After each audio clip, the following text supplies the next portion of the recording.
Kita dapat hadir pada sore hari ini pada kesempatan ini untuk berbuka puasa bersama dengan karyawan dan manajemen dari PT Boso Brand Motor. Alhamdulillah kita sudah memasuki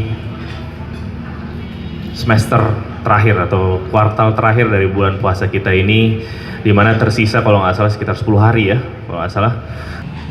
Teman-teman karyawan semua dan manajemen, saya ingin mengucapkan terima kasih atas kerja keras semua selama tahun 2019.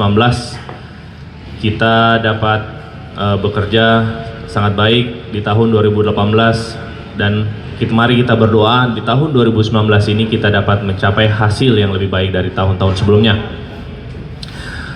Pada kesempatan kali ini kita juga mengundang beberapa anak-anak dari panti asuhan untuk berbagi dan memberikan